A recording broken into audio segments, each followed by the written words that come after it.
विश्व के सभी मेरे साथियों को राजरत्न अम्बेडकर की ओर से जय भीम, नमो बुद्धाय।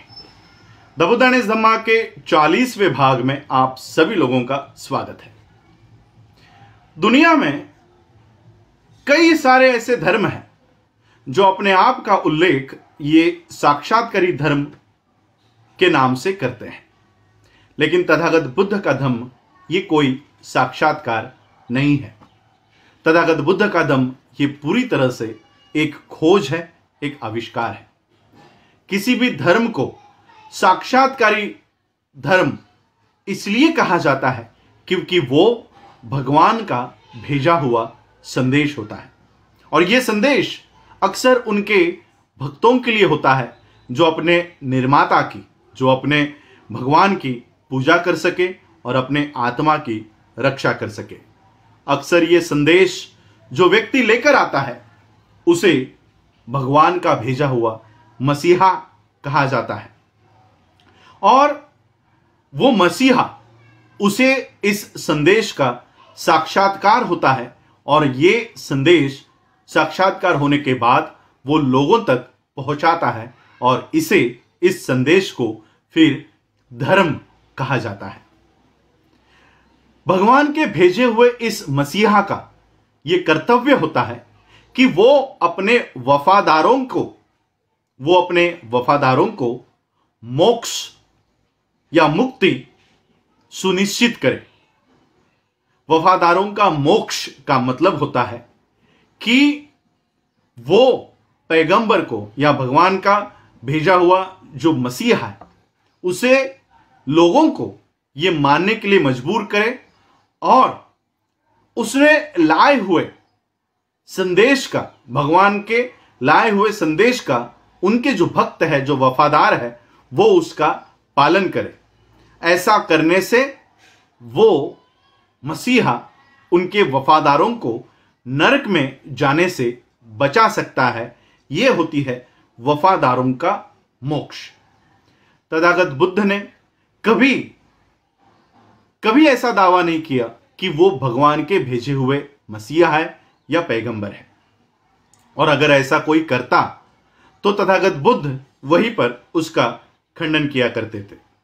इससे भी ज्यादा महत्वपूर्ण मुद्दा यह है कि तथागत बुद्ध का धम्म ये एक आविष्कार है, खोज है, और इसके लिए इसे बाकी धर्म जो कि केवल एक साक्षात्कार है उनसे अलग मानना चाहिए, उससे भिन्न समझा जाना चाहिए।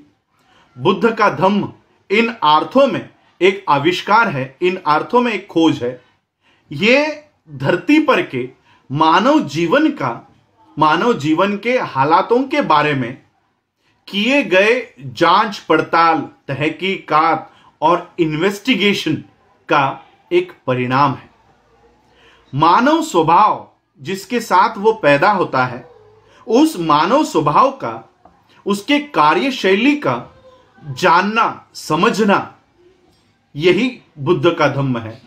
इतिहास और परंपरा की वजह से जो मानव स्वभाव और प्रवृत्ति में इंसान को जो हानिकारक है, उस प्रवृत्ति को दबाना, बदलना या मोड़ना ही बुद्ध का धम्म है। सभी मसीहाओं ने मोक्ष का आश्वासन दिया है, लेकिन बुद्ध एकमात्र ऐसे गुरु है जिन्होंने कभी ऐसा कोई आश्वासन नहीं दिया। उन्होंने पूरी तरह से मोक्षदाता और मार्गदाता, इसमें एक विभाजक रेखा खींची। तथागत बुद्ध ये केवल एक मार्गदाता है, मोक्षदाता जो मोक्ष देने का काम करते हैं, और मार्गदाता जो केवल मार्ग दिखाने का काम करते हैं। तथागत बुद्ध इसी तरह से सिर्फ एक मार्ग बताने वाले व्यक्ति है, मानव है। तथागत बुद्ध केवल एक मार्गदाता के रूप में मोक्ष प्राप्त करने के लिए वो सिर्फ एक मार्ग बताते हैं, और मोक्ष जिस भी व्यक्ति को प्राप्त करना है उसे वो अपने खुद के प्रयासों से करना पड़ता है। तथागत बुद्ध ने अपने इस सिद्धांत को, अपने इस बात को ब्राह्मण मोगलान के एक सूक्त में स्पष्ट किया है। वो सूक्त इस प्रकार है। जब तथागत बुद्ध श्रावस्ती में मिगार इनके मां के घर पर एक बहुमंजिला इमारत में ठहरे हुए थे, तब वहां पर एक ब्राह्मण लिपिक, लेखापाल, अकाउंटेंट मुनीम वहां पर आया और उसने तथागत बुद्ध को वंदन करके एक और वो वहां पर बैठ गया और तथागत बुद्ध से उसने सवाल किया कि हे तथागत बुद्ध, इस बहुमंजिला इमारत का रूप देखने के लिए, दृश्य देखने के लिए हम जब धीरे धीरे इसकी ओर मुड़ आते हैं, एक एक सीढ़ी चढ़कर हम अंतिम सीढ़ी तक पहुंचते हैं, तब इस विशाल बहुमंजिला इमारत का हम दृश्य देख सकते हैं। हमारे ब्राह्मणों में भी जब वेदों का प्रशिक्षण दिया जाता है, तब क्रमशः एक एक करके इन वेदों का प्रशिक्षण दिया जाता है।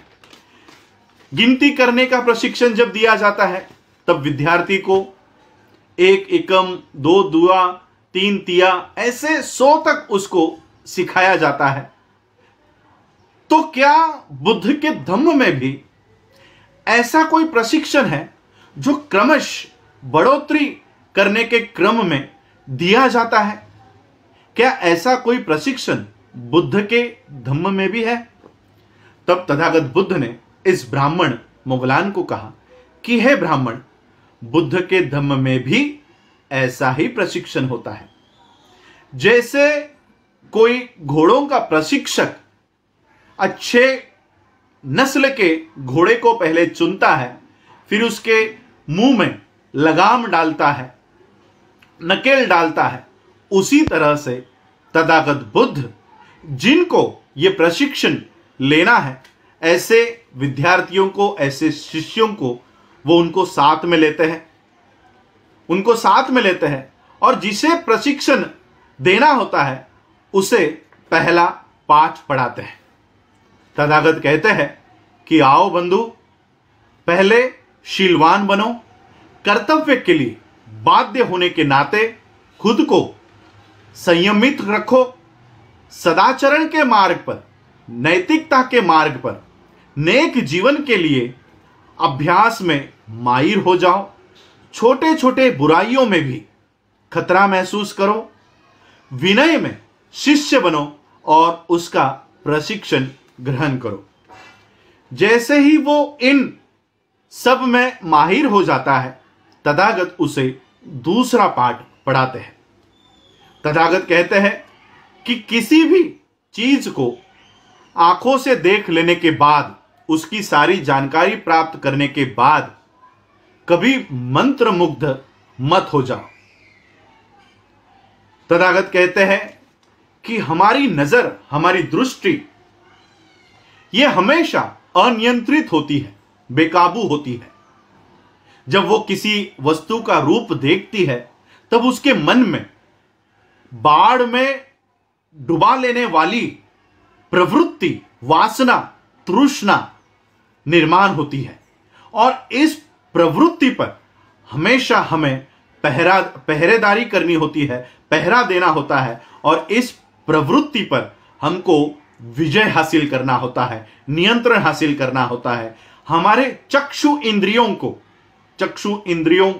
यानी आप लोग समझ नहीं पाओगे, चक्षु इंद्रिया यानी हमारी नजर, हमारी दृष्टि, इसके ऊपर हमको हमेशा नियंत्रण बनाए रखना चाहिए।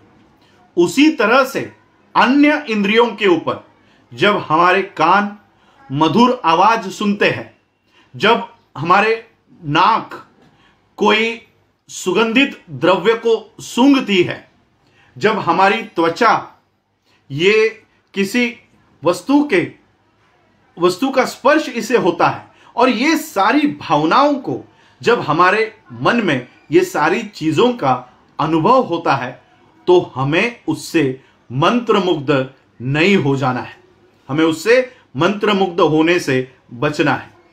इन सब में जब वो विद्यार्थी, वो शिष्य माहिर हो जाता है, तब तथागत उसे आगे का प्रशिक्षण देते हैं। तथागत कहते हैं कि आओ बंधु, अब अपने खाने पर हमेशा नियंत्रण रखो, संयम रखो और सीमित मात्रा में ये अन्न ग्रहण करो।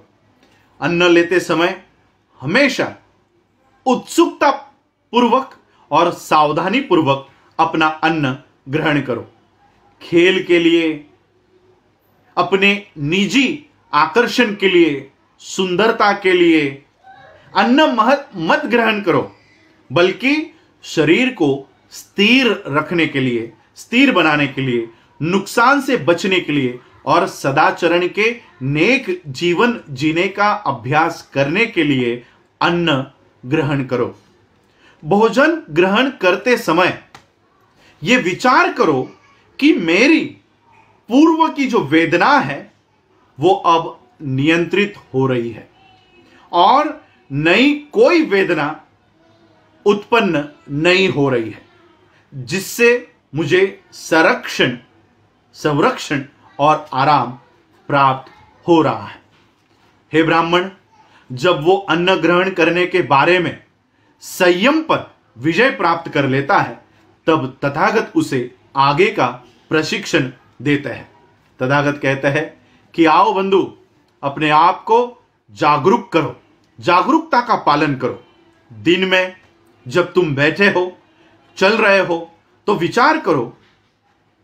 जो विचार तुम्हारे मन में तुम्हें रोकते हैं, अच्छा काम, सदाचरण मार्ग पर चलने के लिए जो विचार तुमको रोकते हैं, ऐसे विचारों को अपने मन से निकाल दो। अपने मन को शुद्ध करो, अपने चित्त को शुद्ध करो। रात के पहले पहर में भी इसी तरह से अपने मन को नियंत्रित करो। रात के दूसरे पहर में विचारों को उद्योगों के ऊपर केंद्रित करो। रात के तीसरे पहर में अपने चित्त को शुद्ध करो। जब वो जागरूकता में तत्पर हो जाता है, माहिर हो जाता है, तब तथागत उसे अगला प्रशिक्षण देते हैं। सचेतन और आत्म संयम के अधीन हो जाओ। आते जाते अपने आप को संयमित रखो, नियंत्रित रखो। उठते बैठते, खाना खाते, आराम करते वक्त, बोलते हुए, मौन रहते हुए अपने आप को नियंत्रण में रखो। हे ब्राह्मण, जब वो आत्म संयम हो जाता है, आत्म संयमित हो जाता है, तब तथागत उसे अगला पाठ सिखाते हैं। हे बंधु, एकांत की जगह ढूंढो, चाहे वो जंगल हो, खेत हो, खलियान हो, खाली कमरा हो, गुफा हो। वहां पर बैठकर अपने पैर पालथी मारकर, पीठ सीधी रखकर 4 ध्यानों का अभ्यास करो। अब ब्राह्मण, ये सभी मेरे बंधु जो मेरे शिष्य हैं, जिन्होंने अभी तक अपने मन पर महारत हासिल नहीं की है लेकिन करना चाहते हैं, उनके लिए ऐसा ही मेरा प्रशिक्षण है। लेकिन जो बंधु अरहंत पद पर पहुंच चुके हैं, जिन्होंने सभी आसवों का नाश कर दिया है, जिन्होंने अपना पूरा जीवन जी लिया है, कर्तव्य पूरा कर लिया है, मन को सारे भार से मुक्त कर लिया है, सारा भार मन से उतार चुके हैं, खुद को मुक्ति के लिए, मोक्ष के लिए मोक्ष प्राप्त कर चुके हैं, जिन्होंने सभी बंधनों का मूलच्छेद कर दिया है, आंतरिक दृष्टि प्राप्त कर चुके हैं, ऐसे लोगों के लिए मेरी ये सारी बातें, मेरा ये सारा प्रशिक्षण ये सहायक होता है। ये सब सुनकर ब्राह्मण लेखापाल मुनि बोला, हे तथागत, अब मुझे बताइए, क्या आपके सभी शिष्य ये श्रेष्ठ निब्बान को प्राप्त कर लेते हैं या कुछ असफल भी हो जाते हैं? तब तथागत ने कहा कि हे ब्राह्मण, मेरे कुछ शिष्य जिन्हें मैंने प्रशिक्षण दिया है, प्रशिक्षित किया है, कुछ शिष्य निब्बान को प्राप्त कर लेते हैं और कुछ शिष्य नहीं कर पाते। तब वो ब्राह्मण तथागत से बोला कि हे तथागत, इसका क्या कारण हो सकता है कि जहां पर निब्बान है, निब्बान का मार्ग है, जहां पर तथागत जैसे प्रशिक्षक है तो कुछ विद्यार्थी, कुछ शिष्य निब्बान प्राप्त कर लेते हैं और कुछ शिष्य निब्बान नहीं कर पाते। ऐसा क्यों होता है? तब तथागत बुद्ध ने कहा कि हे ब्राह्मण, मैं तुम्हारे सवाल का जवाब देता हूं, लेकिन मेरे एक सवाल का जवाब दो। क्या तुम राजगृह के सारे रास्तों को जानते हो? तब उस ब्राह्मण ने जवाब दिया कि हे तथागत, मैं राजगृह के सारे रास्तों को जानता हूं, मैं इसमें माहिर हूं। ठीक है, अगर तुम इस सारे रास्तों को जानते हो और अगर निर्देश देने के बावजूद, सलाह देने के बाद भी अगर कोई व्यक्ति पूर्व दिशा में जाने की बजाय पश्चिम दिशा में चला जाता है और दूसरा व्यक्ति निर्देश देने के बाद, सलाह देने के बाद ठीक तरह से वो राजगृह पहुंच जाता है, तो इसमें दोष किसका है? तो वो ब्राह्मण कहता है कि उसमें तो मैं कुछ कर नहीं सकता। मैंने बताने के बावजूद भी अगर वो पश्चिम दिशा की ओर जाता है तो मैं कुछ नहीं कर सकता। तथागत ने कहा, उसी तरह से तथागत केवल मार्ग दिखाते हैं। तथागत केवल मार्ग दिखाते हैं। इस सूत्र से हमें यह पता चल जाता है कि तथागत ने कभी मोक्ष का आश्वासन नहीं दिया। और मोक्ष का मतलब भी क्या है? मोक्ष का मतलब है क्या? मोक्ष का मतलब है, जिस तरह से मोहम्मद पैगंबर और यीशु के लिए इनके मदद से आत्मा को नरक में जाने से रोकना मोक्ष है, लेकिन बुद्ध के अनुसार मोक्ष यानी निब्बान। और निब्बान का मतलब क्या है? निब्बान का मतलब है सभी तरह की वासनाओं पर नियंत्रण। सभी तरह के वासनाओं पर नियंत्रण प्राप्त करना ही निब्बान होता है, निर्वाण होता है। और यही तथागत बुद्ध का मोक्ष का मार्ग है। ऐसे बुद्ध के धम्म में मोक्ष का आश्वासन या वचनबद्धता हो भी कैसे सकती है? और इसलिए तथागत बुद्ध ने कभी यह आश्वासन नहीं दिया कि वो मोक्षदाता है। तथागत बुद्ध ने हमेशा यह कहा कि वो केवल एक मार्गदाता है। आज आप लोगों ने मुझे सुना, उसके लिए आप सभी लोगों का आभार। धन्यवाद। जय भीम, जय भारत, जय बुद्ध।